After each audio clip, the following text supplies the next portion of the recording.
पिछले 30 दिनों से दुनिया के एक कोने में आग जल रही, उसका धुआं धीरे धीरे आपके घर तक पहुंच रहा है। आपको अभी सब नॉर्मल लग रहा है, लेकिन इसका इम्पैक्ट अभी बाकी है। मैं बात कर रहा हूँ ईरान, इजराइल, अमेरिका युद्ध की। सुबह आप उठते हो, न्यूज स्क्रॉल करते हो, मिडिल ईस्ट टेंशन कंटिन्यू और आप इग्नोर कर देते हैं। लेकिन इकोनॉमी इग्नोर नहीं करती है। आप सोच रहे हैं युद्ध तो हजारों किलोमीटर दूर हो रहा है, इससे मुझे क्या फर्क पड़ता है। लेकिन सच ये है, इस युद्ध की वजह से आपकी इनकम, आपके घर का बजट, आपकी जॉब, सब कुछ हिल सकता है। इसका सबसे पहला असर पड़ रहा है पेट्रोल, डीजल और एलपीजी की कीमतों और उसकी उपलब्धता पर। पूरे विश्व में पेट्रोल, डीजल और एलपीजी की कीमतें बढ़ रही है। भारत भी इससे अछूता नहीं है। जैसे जैसे ये युद्ध लंबा चल रहा है, वैसे वैसे ही इन चीजों की उपलब्धता और दुनिया की टेंशन, साथ में भारत की टेंशन भी बढ़ती जा रही है। क्योंकि भारत अपनी जरूरत का सबसे अधिक क्रूड ऑयल आयात करता है, और जैसे ही मिडिल ईस्ट में टेंशन बढ़ती है, ऑयल की कीमतें रॉकेट की तरह ऊपर जाती है। जैसे ही ऑयल रूट डिस्टर्ब होते हैं, पूरी दुनिया की सप्लाई चेन हिल जाती है। ईरान ने हॉर्मुज स्ट्रेट पर रोक लगा दी, जहां से पूरे वर्ल्ड का 20% से ज्यादा ऑयल निकलता है। उसका असर कम बेसी भारत पर भी पड़ रहा है। इसका मतलब है पेट्रोल डीजल महंगा, एलपीजी की सप्लाई कम। अब क्या होगा? ट्रांसपोर्ट महंगा, सब्जी महंगी, फल महंगा, जरूरत की हर चीज आपको महंगी मिलेगी। नतीजा, आपकी सैलरी तो वही है, लेकिन खर्च दोगुना हो गया है। अब आप इमेजिन करो, आपकी सैलरी वही है, लेकिन हर चीज महंगी हो गई। आप ईएमआई भर रहे हो, आपके ऊपर घर की जिम्मेदारी है, और अचानक आपकी जॉब चली गई। यही असली इम्पैक्ट है जो आपको कोई नहीं बताता है। और तभी आपकी कंपनी अनाउंस करती है हायरिंग फ्रीज। अब बात केवल महंगाई तक सीमित नहीं है। जैसे जैसे वार बढ़ता है, वर्ल्ड के अंदर अनसर्टेनिटी बढ़ती है, और जब अनसर्टेनिटी बढ़ती है तो सबसे पहले क्या गिरता है? Stock market. इस समय पूरे वर्ल्ड के स्टॉक मार्केट बहुत बुरी तरह से गिरावट दर्ज कर रहे हैं, और हमारे भारत का स्टॉक मार्केट भी उससे अछूता नहीं है। निफ्टी 50 अभी तक 7% से शुरू होकर 11% से अधिक गिर चुका है। सेंसेक्स 7% से अधिक गिर चुका है, और ये गिरावट कहां तक जाएगी पता नहीं है। अभी तक इन्वेस्टर्स का लगभग 51 लाख करोड़ रुपए डूब चुका है। यही वो मोमेंट है जब मिडिल क्लास सबसे ज्यादा टूटता है। अब असली सवाल यह है कि जब इतने सारे लोग गरीब हो रहे हैं, उसी समय कुछ लोग और अमीर हो जाते, यानी कि इस समय अमीर पैसा बनाते हैं। आखिर क्यों? क्योंकि वो फियर में डिसीजन नहीं लेते हैं, वो डेटा से डिसीजन लेते हैं। क्योंकि वो पैनिक नहीं करते हैं, वो प्रिपेयर करते हैं। हिस्ट्री उठाकर देख लो, हर क्राइसिस में दो तरह के लोग होते हैं। एक वह जो पैनिक करते हैं, एक वह जो अपॉर्चुनिटी पकड़ते हैं। रिच लोग क्राइसिस को खतरा नहीं, मौका समझते हैं। जब लोग पैनिक में बेच रहे होते हैं तो वो खरीद रहे होते हैं। यही डिफरेंस एक मिडिल क्लास को अमीर बनाता है। कि आपके डिसीजन क्या है? तो अब सवाल ये है कि आखिर क्या करें। इसके लिए हम एक मनी स्ट्रेटजी बनाते हैं। मैं आपको 3 स्टेप दे रहा हूँ। नंबर 1, इमरजेंसी फंड, जो आपके लिए एक शील्ड होगा। कम से कम 6 महीने का इमरजेंसी फंड अपने पास घर में, अपने बैंक में रिजर्व रखें, ताकि किसी भी क्राइसिस का असर आपके ऊपर नहीं पड़े।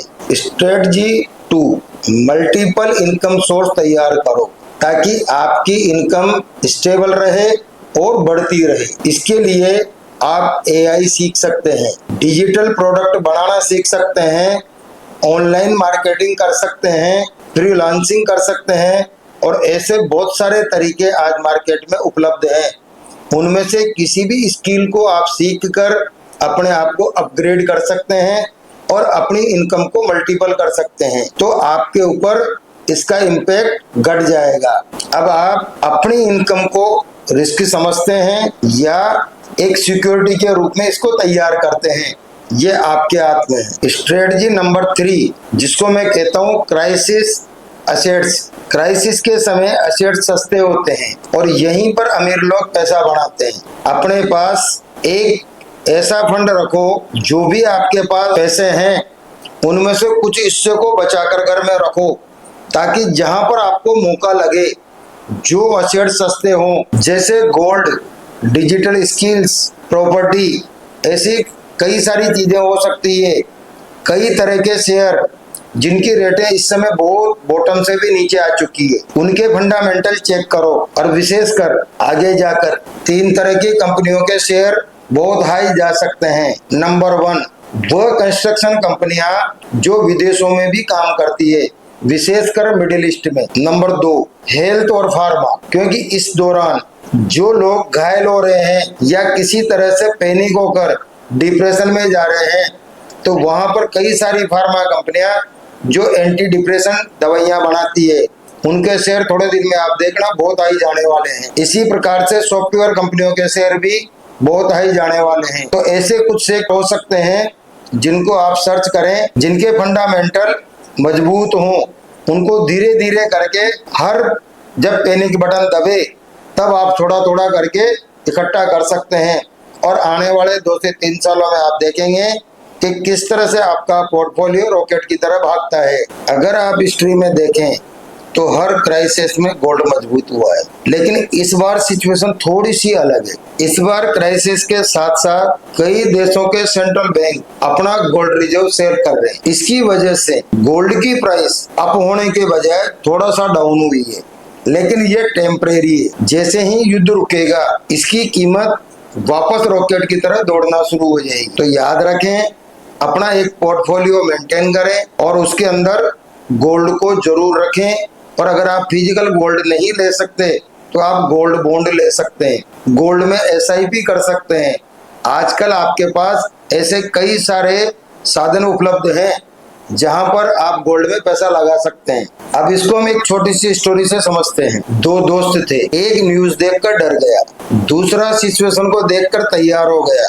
5 साल बाद पहला अभी भी स्ट्रगल कर रहा था और दूसरा फाइनेंशियल फ्री हो चुका था। तो दोनों में डिफरेंस क्या है? डिफरेंस है डिसीजन का। आप क्या डिसीजन लेते हैं, इस पर आपकी फाइनेंशियल लाइफ डिपेंड करेगी। डिसीजन आज लेना है। ये सिर्फ देशों का युद्ध नहीं है, ये आपके फ्यूचर का टेस्ट है। या तो आप इसके शिकार बनोगे या इसके मास्टर बनोगे। अगर आप आने वाले समय के लिए रेडी हैं तो अभी कमेंट करें आई एम रेडी और इस वीडियो को सेव करो, क्योंकि आने वाला वक्त उन लोगों को फायदा देगा जो तैयार होंगे। और यदि आप अपना वेल्थ माइंडसेट चेंज करना चाहते हैं और अपना वेल्थ DNA एक्टिवेट करना चाहते हैं तो कमेंट करें वेल्थ DNA, ताकि मैं मेरे आगामी बहुत ही powerful course wealth DNA activation का लिंक आपको दे सकूं, या फिर मेरे आगामी सभी वीडियो को आप देखते रहें ताकि आपको सही समय पर इंफॉर्मेशन मिल सके। और अगर आपने अभी तक भी चैनल सब्सक्राइब नहीं किया है तो तुरंत करें और बेल आइकन जरूर दबा लें, ताकि ये वैल्यूएबल इंफॉर्मेशन आपसे कहीं मिस न हो जाए।